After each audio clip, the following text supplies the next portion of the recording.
వినాయక చవితి వేడుకలకు భాగ్యనగరం సిద్ధమవుతోంది. ఖైరతాబాద్లో భారీ మట్టి గణపతి విగ్రహం తయారీ పనులు ఇప్పుడు శరవేగంగా కొనసాగుతున్నాయి. ఈ ఏడాది 69 అడుగుల ఎత్తులో శ్రీ పంచముఖ సంకటహరణ మహాగణపతిగా భక్తులకు దర్శనమివ్వనున్నారు. ఇక విగ్రహ తయారీలో దేశంలోని పలు ప్రాంతాల నుంచి 150 మంది కళాకారులు పాల్గొంటున్నారు. ఆగస్టు 20 నుంచి విగ్రహానికి మట్టి గడ్డి నింపే పనులు ప్రారంభం కానున్నాయి. ఇక మహాగణపతితో పాటు సోమనాథ్ జ్యోతిర్లింగం, కాళికామాతాదేవి విగ్రహాలను కూడా ప్రతిష్ఠించనున్నారు.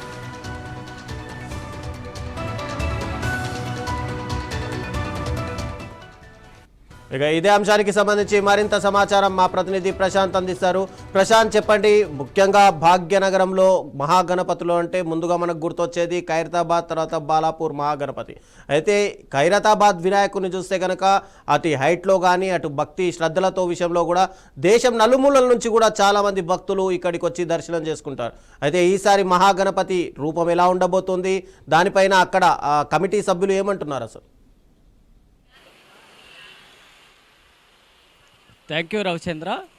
ఖైరతాబాద్ గణనాథుడు ఇప్పటికీ 72 వసంతాలు పూర్తి చేసుకుంటూ ఈ ఏడాది 69 అడుగుల ఎత్తులో భారీ మహాగణపతి మట్టితో అయితే చేయబోతున్నారు. సో ఒక్కసారి మనం ఇక్కడ ఏర్పాట్లకు సంబంధించి ఒకసారి అబ్జర్వేషన్ చేస్తే ఇక్కడ శ్రీ పంచముఖ సంకటహరణ మహాగణపతి అవతారంలో ఈ ఏడాది రాబోతున్నారు. సో ఇక్కడ ఏర్పాట్లు ఏ విధంగా జరుగుతున్నాయి అనేది పూర్తి అంశాలకు సంబంధించి మనతో మాట్లాడేందుకు ఇక్కడ దాదాపు 1978 నుంచి శిల్పిగా వినాయకుడి రూపకల్పనకు సంబంధించి శిల్పి ఉన్నారు రాజేంద్ర గారు.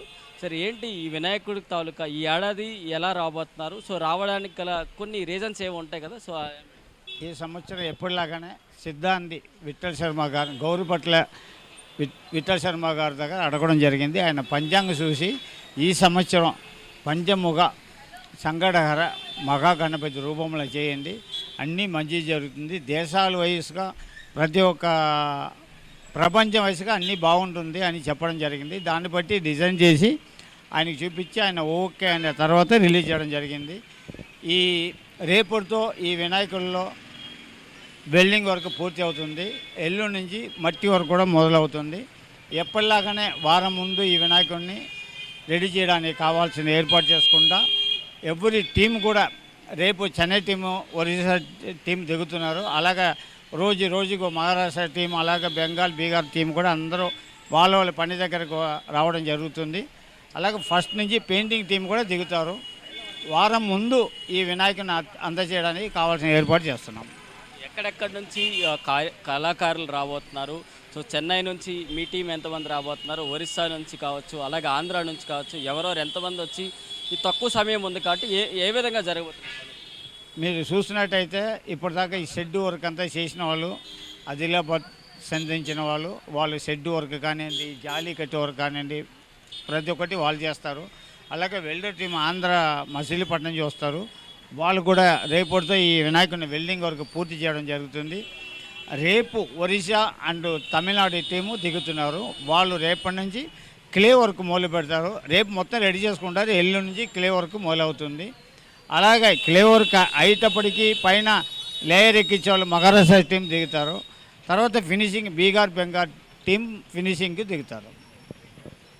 సో ఇది ఇక్కడ ఏర్పాట్లకు సంబంధించి అయితే ఒకసారి ఇక్కడ ఈ ఖైరతాబాద్ గణనాథుకి సంబంధించి ఇక్కడ లెఫ్ట్ సైడ్లో గణనాథుడికి అయితే కాళికామాత అవతారాన్ని ఇక్కడ ఏర్పాటు చేయబోతారు. సో దాని తర్వాత సెంటర్లో పంచముఖ సంకటహరణ మహాగణపతి అవతారంలో ఇక్కడ వినాయకుడిని ప్రతిష్ఠించబోతున్నారు. సో ఇక్కడ వినాయకుడికి 5 తలలతో పాటు 10 చేతులతో ఇక్కడ వినాయకుడు రాబోతున్నాడు. దాని తర్వాత వినాయకుడికి కుడివైపున 12 ద్వాదశ జ్యోతిర్లింగాల్లో ఒకటైన సోమనాథ్ జ్యోతిర్లింగంను ఏర్పాటు చేయబోతున్నారు. సో ఇక్కడ ఈ ఖైరతాబాద్ గణనాథుడి చరిత్ర గురించి ఒకసారి మాట్లాడాలంటే స్వాతంత్రం తర్వాత శంకరయ్య గారి నేపథ్యంలో అక్కడ 1954 సంవత్సరం నుంచి ఒక్క అడుగుతో ప్రారంభమైన ఈ గణనాథుడు ప్రతి ఏడాది ఒక్కొక్క కొత్త రూపంలో భక్తులకు ఇటు ప్రపంచానికి ఒక సందేశం ఇచ్చే అంశానికి సంబంధించి ఇక్కడ ఖైరతాబాద్ గణనాథుడిని ఏర్పాటు చేస్తూ ఉన్నారు. సో ఈ ఏడాది కూడా ఈ 2026 సెప్టెంబర్ 14కి వినాయక చవితి రాబోతుంది కాబట్టి దానికంటే 2 రోజుల ముందుగానే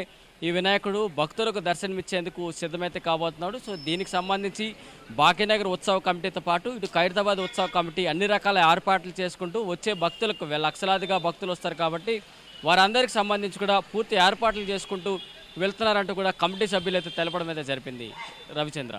ఎస్, అంటే ఈసారి పూర్తిగా చూసుకుంటే గనక ఎన్ని రోజులు గణపతి ఉండే అవకాశాలు ఉన్నాయి, ఇక దానిపైన అటు కమిటీ మెంబర్లు ఏమంటున్నారు, ఈ లడ్డు వేలంపాటకు సంబంధించి దానికి సంబంధించి అటు ముఖ్యంగా చూసుకుంటే ఖైరతాబాద్కి భక్తుల తాకిడి ఎక్కువగా ఉంటుంది.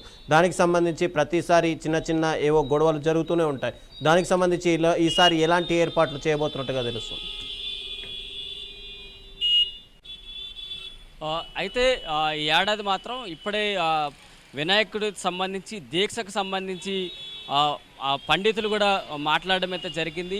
ఆయన సెప్టెంబర్ 14 నుంచి 25వ తేదీ వరకు 12 రోజుల పాటు ఉండాలి. సో చివరి రోజు మాత్రమే 25వ తేదీన నిమజ్జనం చేయాలనేది చెప్పడం అయితే జరిగింది. సో దాని తర్వాత ఇప్పుడు ఈ ఏర్పాట్లకు సంబంధించి కూడా లక్షలాదిగా వచ్చే భక్తులకు సంబంధించి ముందుగానే ఈ కమిటీ సభ్యులంతా కూడా ప్రభుత్వానికి కొంతమేరకు, అలాగే ఇక్కడ హైదరాబాద్లో గల పోలీసులకు, అలాగే ట్రాఫిక్ పోలీసులందరికీ సంబంధించి ఇక్కడ ఏర్పాట్లకు సంబంధించి కూడా పూర్తిగా ఏర్పాట్లకు సంబంధించి కూడా వారి దగ్గర నుంచి సహాయ సహకారాలు తీసుకుంటూ వెళ్ళడం అయితే జరుగుతోంది. సో దానికోసం కూడా ఈ హైదరాబాద్ నగరంలో ఈ ఖైరతాబాద్తో పాటు దాదాపు 3-4 చోట్ల వినాయకుడు భారీగానే ఏర్పాట్లు చేస్తున్నారు. అందులో బాలాపూర్ గణేష్ ఉంది, ఫల్మండి ఒకటి ఉంది, దాంతోపాటు ఓల్డ్ సిటీలో కొంతమేరకు చాలా విగ్రహాలు ఉండబోతున్నాయి. సో వీటన్నిటికి సంబంధించి కూడా హైదరాబాద్ పోలీసులు ఏర్పాట్లు చేసుకుంటూ కూడా వెళ్తున్నారు. సో ఇక్కడ కూడా ఈ ఖైరతాబాద్ గణేశుడికి సంబంధించి చివరిగా చెప్పాలంటే ప్రతి ఏడాదిలా కాకుండా ఈ ఏడాది కొంచెం బడ్జెట్ ఇంకా పెరుగుతోంది. సో బడ్జెట్ ఎంత పెరిగినా సరే వినాయకుడిని అత్యంత భక్తి శ్రద్ధలతో తయారు చేసి మట్టి గణపతినే తయారు చేసి ప్రజలు నిమజ్జన కార్యక్రమాలు అలా చేస్తామంటూ కూడా చెప్తున్నారు. సో దేశవ్యాప్తంగా ప్రజలంతా కూడా ప్లాస్టర్ ఆఫ్ పారిస్ బొమ్మలు కాకుండా మట్టి విగ్రహాలను పూజించడం ద్వారా ఇటు కాలుష్య కారకాల నుంచి కాకుండా క్లీన్గా ఉంటుంది అనేది మాత్రం ఒక సందేశాన్ని ఇస్తున్నారంటూ కూడా చెప్పొచ్చు రవిచంద్ర. Thank you Prashanth.